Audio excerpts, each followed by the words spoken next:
My sister stole my apartment while I was on vacation and turned it into an Airbnb nightmare, and then, my name is Ryan, and I'm 32 years old. For the past 6 years, I've been living alone in a quiet, two-bedroom apartment in Portland, Oregon.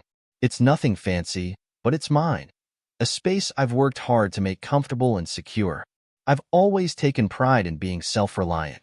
My job as an IT consultant is steady, my bills are paid on time, and my life has a certain order to it that I value deeply.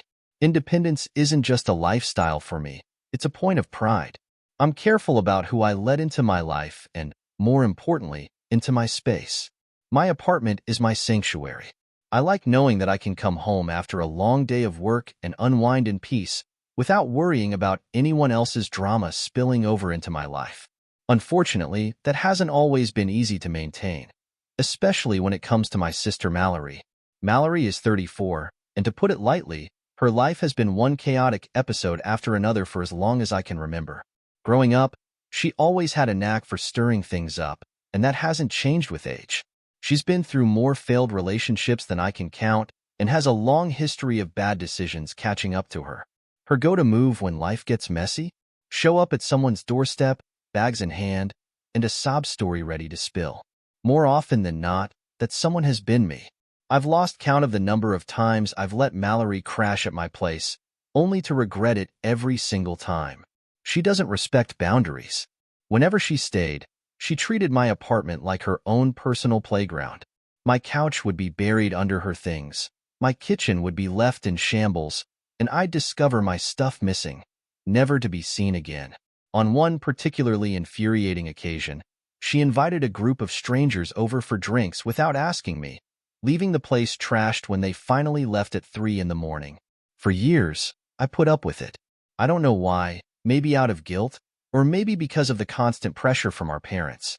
My mom, Susan, and dad, Greg, always made it clear where their sympathies lay.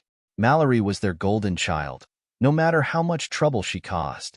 Whenever I tried to set boundaries, they guilt-tripped me. "She's your sister, Ryan," they'd say. "Family is all we have." They never seemed to understand, or care, that their constant enabling only made things worse. Mallory would mess up, they'd excuse it, and the cycle would repeat.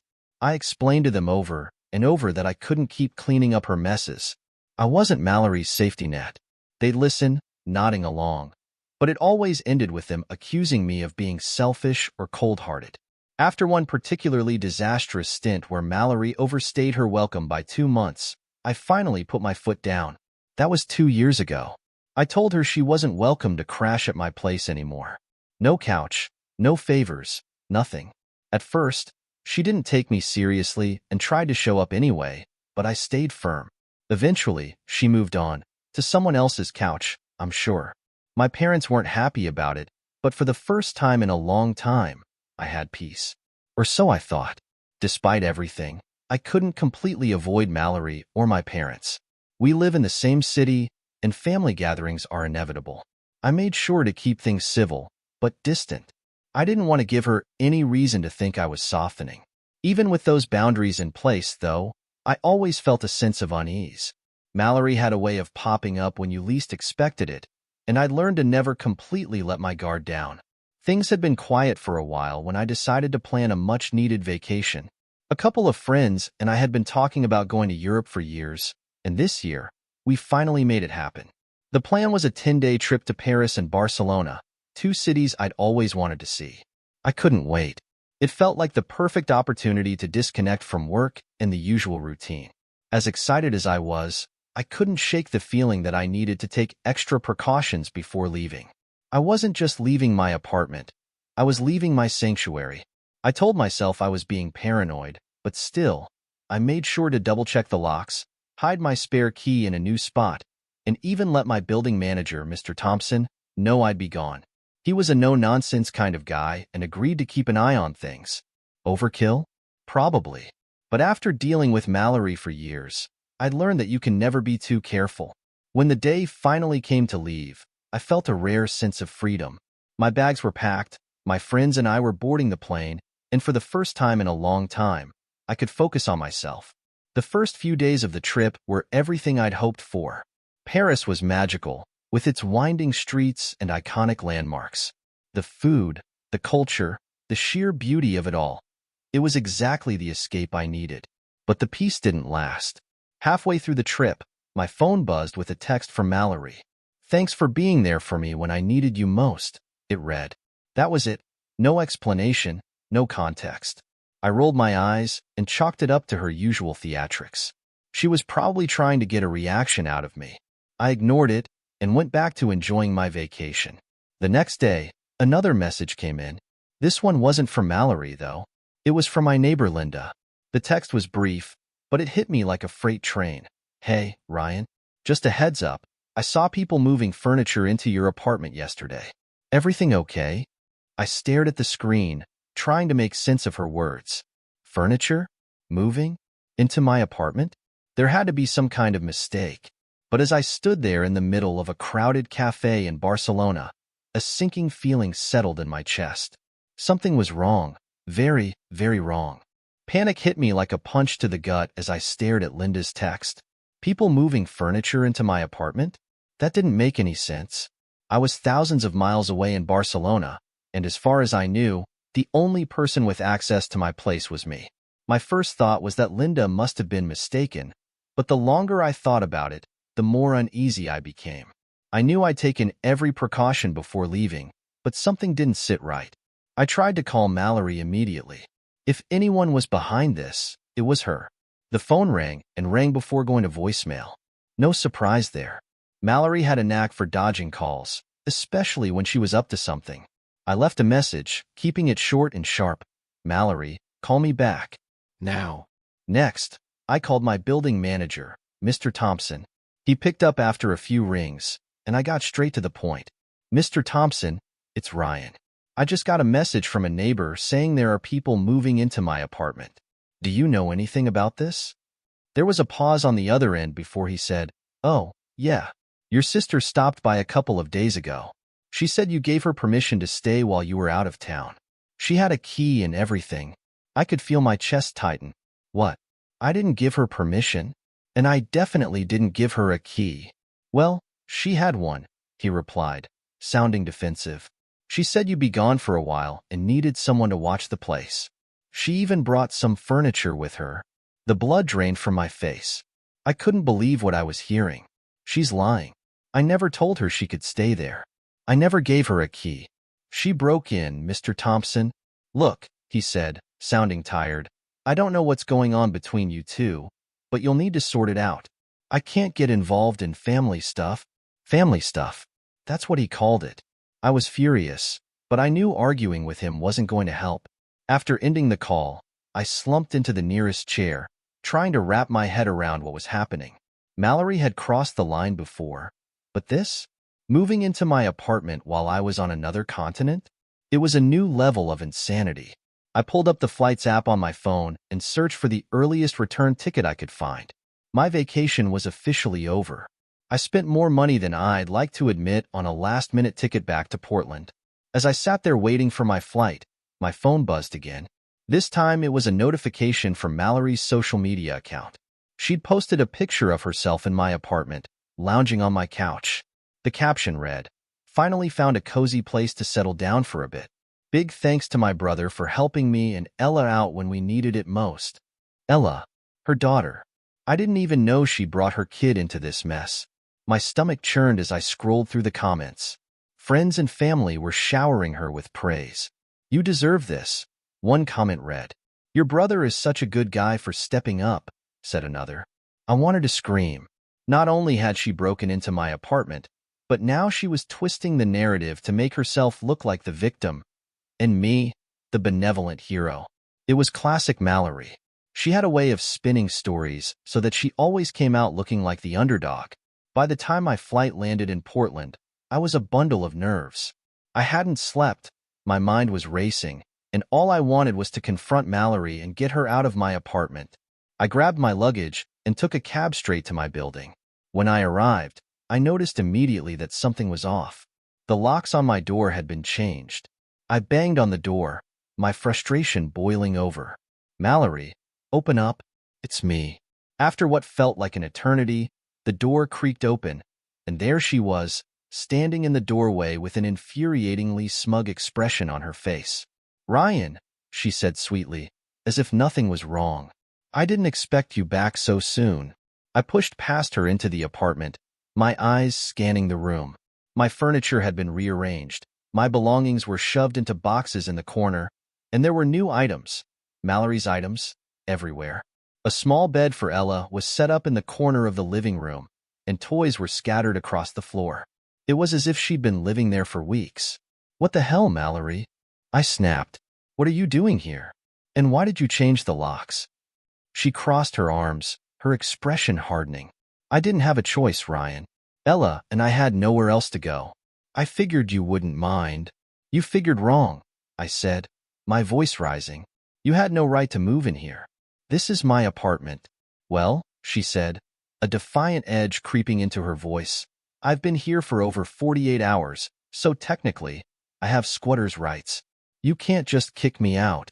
I stared at her, dumbfounded. Squatter's rights? Was that even a real thing?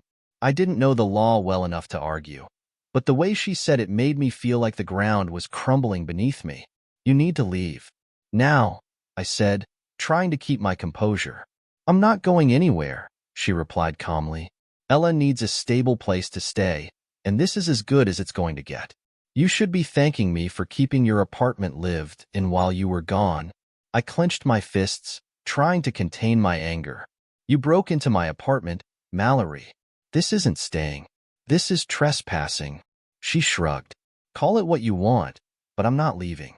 And if you try to force me out, I'll call the police and tell them you're harassing me and my daughter." The audacity of her words left me speechless. I stormed out of the apartment, slamming the door behind me. As I stood in the hallway, breathing heavily, I realized this wasn't going to be an easy fix. Mallory had dug in her heels, and I had no idea how to get her out. Calling the police crossed my mind, but I wasn't sure how much they could do. I decided to contact my parents, hoping they'd finally see reason and help me deal with her. But when I explained the situation, their response was exactly what I feared. "She had nowhere else to go, Ryan," my mom said, her tone dripping with guilt. "You weren't using the apartment anyway. Can't you just let her stay for a little while? She's your sister. Are you kidding me?" I snapped. "She broke in and changed the locks, Mom. This isn't normal." "Maybe it's not, but you're family," she said firmly. "And family helps each other." That was the last straw. I hung up, my frustration turning into a cold resolve. If Mallory thought she could take over my life and get away with it, she had another thing coming. When I stormed out of my apartment that day, I knew I was in for a fight. What I didn't know was just how far Mallory was willing to go to dig herself deeper into my life and my home. My first call after leaving the building was to the police. I was still fuming, pacing back and forth on the sidewalk as I explained to the dispatcher that my sister had broken into my apartment, changed the locks, and refused to leave. When the officers arrived, they listened to my story, nodding politely. Then they went inside to talk to Mallory. I waited anxiously in the hallway, half hoping they'd march her out in handcuffs and tell me I could have my apartment back. Instead, one of the officers returned and hit me with the news I was dreading. "She's claiming you gave her permission to stay here," the officer said, his tone neutral. "Without proof that she's trespassing, this becomes a civil matter. You'll have to go through the courts to resolve it." "She's lying," I snapped, my frustration boiling over. "I didn't give her permission. She broke in. Isn't that enough?" The officer sighed. "I understand this is frustrating, but she's been here for more than 48 hours. That complicates things. You'll need to file an eviction notice and take it from there." I wanted to argue, to plead with them to do something, but it was clear they weren't going to budge. The law was on Mallory's side, for now. When the officers left, I stood in the hallway for a long moment, staring at the door to my own apartment. It didn't even feel like it was mine anymore. I eventually walked away, defeated. That night, I stayed in a cheap motel, staring at the ceiling as I tried to figure out my next move. Every time I thought about Mallory lounging in my apartment, eating my food, and using my things, my anger flared up again. But anger wasn't going to solve this. I needed a plan. The first thing I did the next morning was call a lawyer. His name was Mark, and he sounded calm and confident as I laid out the situation for him. Squatters' rights can be tricky, he said, but if she moved in without your consent, you should have a solid case for eviction. It won't be quick, though. These things take time. How much time? I asked, already dreading the answer. Potentially a few months, he said. You'll need to file a formal eviction notice and give her at least 30 days to respond. After that, it depends on how she reacts. Months. The word hit me like a punch to the gut. I couldn't even imagine dealing with this for another week, let alone months. But what choice did I have? Mark advised me to start gathering evidence, texts, emails, anything that could prove I hadn't given Mallory permission to stay. He also suggested I document any damage she caused to the apartment. By the time I hung up, I had a clearer picture of what I needed to do, but the road ahead felt impossibly long. I decided to start with my landlord, Mr. Patel. If anyone was going to be furious about this situation, it was him. When I called Mr. Patel, his reaction was even worse than I expected. She's living there without authorization, he snapped. Ryan, you're violating your lease agreement. No unauthorized occupants. I didn't let her move in, I said, trying to stay calm. She broke in while I was out of town. I'm trying to fix this. I don't care how it happened, he shot back. Either she's out of there, or you're both evicted. You have 2 weeks to get this sorted. I hung up the phone, my stomach twisting into knots. 2 weeks. That was my new deadline. If I didn't get Mallory out by then, I'd lose my apartment altogether. It was a ticking time bomb, and I was the one holding the fuse. As I was trying to process everything, my phone buzzed with another notification. Mallory had posted on social media again, this time a picture of her daughter Ella coloring at my kitchen table. The caption read, "Finally giving my little girl the stability she deserves. Thankful for my amazing brother who made it possible." The comments made me want to throw my phone across the room.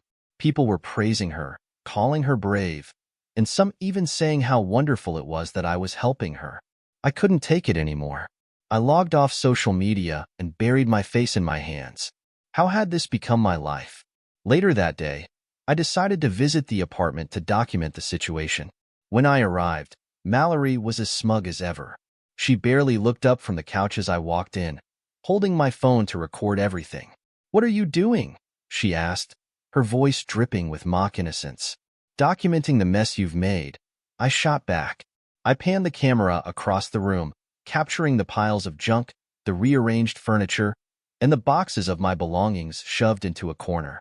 "Don't forget to get my improvements," she said, gesturing around the room. "I've made this place way more livable. You should be thanking me." "Livable?" I repeated, my voice rising. "You've trashed my apartment, Mallory, and you're not supposed to be here." "I've already told you," she said, folding her arms. "I'm not leaving. Ella and I have nowhere else to go." I didn't respond. There was no point. Instead, I walked out, determined to do whatever it took to get her out of my apartment for good. Over the next few days, things only got worse. Mallory ramped up her social media posts, accusing me of abandoning her and her child. She painted herself as the victim, claiming I was trying to force a single mother out onto the street. Mutual friends and extended family started reaching out, some to offer support, but others to chastise me for being cold-hearted. It was exhausting. Meanwhile, I worked with Mark to file the eviction notice.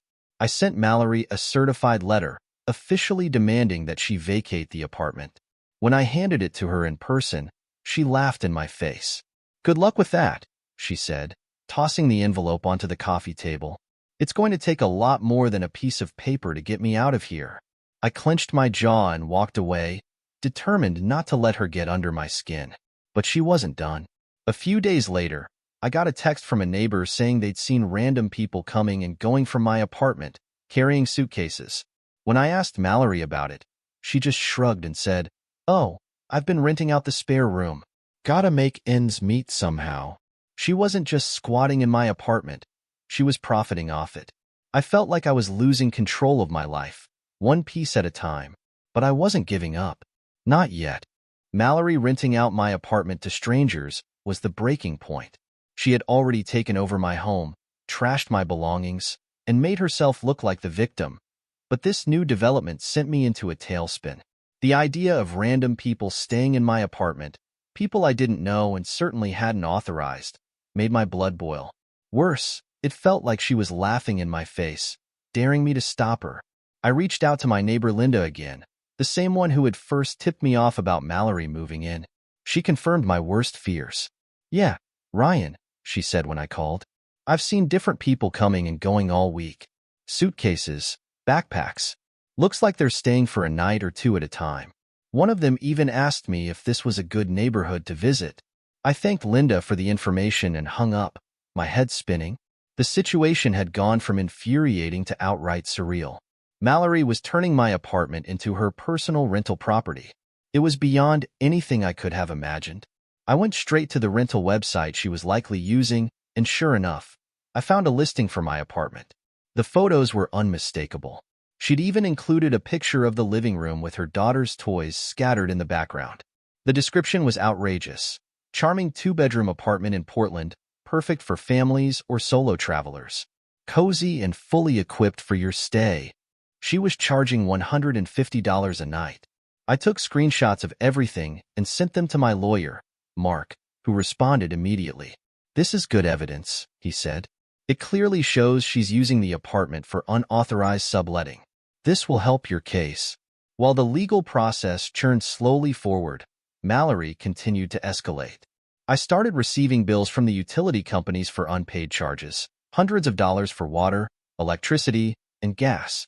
Mallory hadn't paid a single dime since moving in. It was all under my name, of course, and the companies didn't care about the circumstances. They just wanted their money. My savings were already taking a hit from the ongoing legal fees and the cost of temporarily living elsewhere. Now, the bills added another layer of stress. Desperate for any progress, I started updating my case with Mark daily. Every new piece of evidence, screenshots of the rental listing, messages from my neighbors, even the unpaid bills, went into the growing pile of documentation. Mark assured me that we were building a strong case, but every day that passed felt like an eternity. Meanwhile, Mallory was living it up in my apartment, showing no signs of remorse or plans to leave. The one glimmer of hope came from Linda. She told me she'd be willing to testify in court about what she'd seen. Mallory moving in while I was out of town, strangers coming and going with suitcases, and the general chaos surrounding the apartment. Having a reliable witness was a huge boost, and it gave me some hope that this nightmare might eventually end. Then came the next bombshell. My landlord, Mr. Patel, showed up unannounced at my temporary rental to deliver a formal notice. "Ryan," he said, his tone sharp, "this situation is out of control. Either you get her out or I'm evicting you." "Mr. Patel, I'm doing everything I can," I said, trying to stay calm. "I've already filed the eviction notice. My lawyer is working on it. I just need more time." "Time is money," he snapped. "And this mess is costing me. You've got 2 weeks. If she's not gone by then, you're both out." 2 weeks. I felt like the walls were closing in. Every conversation with Mallory ended in the same infuriating way. She refused to acknowledge what she'd done wrong and insisted she had every right to stay. She even started bragging about the extra money she was making from renting out the apartment. "It's working out pretty well," she told me with a smirk. "You should be thanking me. I'm making your place look popular." I wanted to scream. Instead, I turned to Reddit. I'd already shared the basics of my situation, but now I laid it all out in detail: the unauthorized subletting, the unpaid bills, the looming eviction deadline. The post went viral almost immediately. People were outraged on my behalf, flooding the comments with advice, legal tips, and moral support. A few users even tagged housing rights advocates and legal experts, some of whom reached out to offer their help. One advocate, a woman named Sarah, sent me an email offering free advice. She explained that Mallory's actions, breaking into the apartment, changing the locks, and running an unauthorized rental business, could be considered criminal offenses. She encouraged me to gather as much evidence as possible and to keep pushing the authorities to intervene.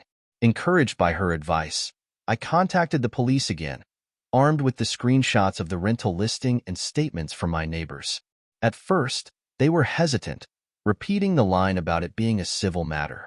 But when I pressed the issue and provided the new evidence, they agreed to investigate. It wasn't much, but it was progress. While I waited for the investigation to move forward, I kept documenting everything. I took photos of the damage Mallory was doing to the apartment: scratched furniture, stained carpets, broken dishes. I saved every text she sent me, every outrageous social media post where she painted herself as the victim. But Mallory wasn't done. She started throwing housewarming parties, yes, parties, in my apartment. I found out from Linda, who texted me one night to say, "Just a heads up, Ryan, there's a lot of noise coming from your place. Looks like she has a bunch of people over." I couldn't believe it. Not only was she refusing to leave, but she was actively making my life as miserable as possible in the process. The nerve of it all left me seething, but it also strengthened my resolve. This wasn't just about getting my apartment back anymore. It was about standing up to Mallory and reclaiming control of my life. Mark kept me updated on the progress of the eviction case. We finally had a court date set, but it was still weeks away. Until then, I had to keep living in limbo, watching as Mallory continued to treat my apartment like her personal playground. I tried offering her money to leave, anything to make her go voluntarily, but she just laughed and demanded an absurd amount that I couldn't possibly afford. The final straw came when I found out she had stopped paying the short-term rental guests. Linda overheard one of them arguing with Mallory in the hallway, demanding their money back because the place was filthy and nothing like the listing. Mallory just shrugged and told them to take it up with the website. This couldn't go on any longer. I doubled down on my efforts to gather evidence, knowing that the court hearing was my best chance to end this nightmare once and for all. Mallory might think she was untouchable, but she was about to learn just how wrong she was. As the court date drew closer, every day felt like a battle.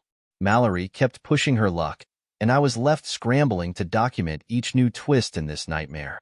Between the fake rental agreements, her constant social media posts, and the revolving door of short-term tenants, my apartment was turning into something unrecognizable. I was determined to take back what was mine, no matter how long it took. In the weeks leading up to the hearing, I worked closely with Mark to prepare our case. He was methodical, compiling everything into a bulletproof argument. Text messages, photos, utility bills, and statements from my neighbors were all included. Linda agreed to testify, and we even got a signed statement from another neighbor who had witnessed Mallory moving in with her furniture. That was the golden ticket, a clear timeline proving that she had broken in while I was out of town. Meanwhile, I avoided the apartment as much as possible. Every time I stopped by to gather evidence, it was like walking into a war zone. The furniture was in worse shape each time. The walls were scuffed and stained, and random items, things I'd never owned, were scattered throughout. I found half-eaten food rotting on the counters, piles of garbage in the corners, and a sticky substance I couldn't identify splattered across the kitchen floor. It wasn't just disrespectful, it was deliberate. Mallory was making it clear she wasn't leaving without a fight. Then came the worst discovery yet. One of the short-term tenants who had stayed in my apartment had taken to social media to complain. They posted photos of the place, tagging it as a scam rental. The pictures showed broken furniture, trash everywhere, and the overall state of disarray. Their caption read, "This place is a disaster. Not at all as advertised. Avoid at all costs." The post went viral, drawing even more attention to the chaos Mallory had created. I took screenshots of everything and added them to the evidence pile. At this point, I had enough documentation to write a book about her antics. But that didn't make living through it any easier. One day, while reviewing the evidence with Mark, he brought up the idea of pursuing criminal charges. Between the unauthorized rental activity and the damage to your property, there's a case for fraud and vandalism, he said. It might help speed up the eviction process if the authorities get involved. I hesitated. As much as I wanted Mallory out, pressing criminal charges felt extreme. But then I thought about everything she put me through. Breaking into my apartment, changing the locks, running her fake rental scheme, and leaving me to deal with the fallout. She had crossed every possible line, and I was done holding back. Mark reached out to the police again, this time armed with enough evidence to make them take notice. The fake rental listings alone caught their attention, and they agreed to open an investigation. For the first time in weeks, I felt like progress was being made. Then, a twist I didn't expect. Mallory doubled down on her lies. A week before the hearing, she presented a fake lease agreement claiming I had signed over the apartment to her. It was laughably bad. My name was misspelled, the dates didn't make sense, and the formatting looked like it had been thrown together in 5 minutes. Still, she tried to use it as proof that she had a legitimate right to stay. I handed it over to Mark, who assured me it wouldn't hold up in court, but it was yet another hurdle to clear. When the court day finally arrived, I felt like I'd been preparing for a war. Mallory showed up with a public defender, looking smug as ever. She played the victim card from the start, claiming I had abandoned her and her daughter, Ella, and that she was just trying to provide a stable home. She even accused me of defaming her online, pointing to my Reddit posts and the media coverage as examples of how I was ruining her life. I was furious, but Mark stayed calm. When it was our turn, he presented our case with precision. He laid out the timeline of events, starting with the text message Mallory had sent me while I was on vacation and ending with the short-term rental listings. He showed the judge the photos of the damage to my apartment, the screenshots of the fake lease, and the complaints from the tenants Mallory had scammed. Linda's testimony was the nail in the coffin. She described seeing Mallory move in while I was out of town, bringing her own furniture and behaving as though she owned the place. The judge listened intently, occasionally glancing over at Mallory, who looked increasingly uncomfortable as the evidence piled up. When the ruling came, it was like a weight lifting off my shoulders. The judge sided with me, granting an eviction order and giving Mallory 72 hours to vacate the apartment. If she didn't comply, law enforcement would remove her by force. It was the outcome I'd been fighting for, but I knew it wasn't over yet. Mallory wasn't the type to leave quietly. True to form, she caused as much chaos as possible during those 72 hours. When the deadline expired, I showed up with a locksmith and a police officer, prepared for whatever mess she'd left behind. What I walked into was worse than I could have imagined. The apartment was a disaster. Garbage was piled high in every corner, bags of half-eaten food were left to rot, and there were scratches on the floors and walls. My TV was shattered, my couch was slashed, and even my bed frame was broken in half. It was pure destruction. I documented everything, taking hundreds of photos and videos to show the landlord and Mark. Mr. Patel was furious when he saw the damage, but he agreed to work with me. We negotiated a deal to split the repair costs, and I promised to cover my share as soon as possible. Between the repairs, cleaning, and replacing the damaged furniture, it cost me thousands of dollars. My savings took a massive hit, but at least Mallory was finally out of my life. That night, I went home to my apartment for the first time in months. It didn't feel like home anymore, not with all the damage and bad memories Mallory had left behind. As I sat in the middle of the wreckage, I made a decision. Once the repairs were done, I'd start looking for a new place. I needed a fresh start. In the days that followed, I blocked Mallory and my parents on all platforms. They had made their loyalties clear, and I wasn't going to let them drag me down any further. I focused on rebuilding my life, one step at a time. It wasn't easy, but for the first time in months, I felt like I was finally in control again.